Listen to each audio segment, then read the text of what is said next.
লাইটিংটা ছিল, লাইটিংটা বন্ধ হয়ে গেছে। দেখছো একবার? দেখছো? সো চলো আমরা এখন মাছ দেখবো।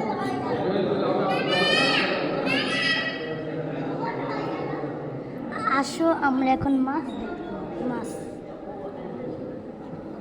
এই তো দেখো মাছ, দেখছো সেই সুন্দর সুন্দর মাছ। এই তো দেখো সবার থেকে বড় মাছ। দেখো ঝর্ণা, সামনে মসজিদ, সামনে মাদ্রাসা। এই তো ওখানে ওগুলা দেখছি বলে দেখতে পাচ্ছ, ওখানে জুতা রাখে। তো আজকের ভিডিও এই পর্যন্ত, টাটা।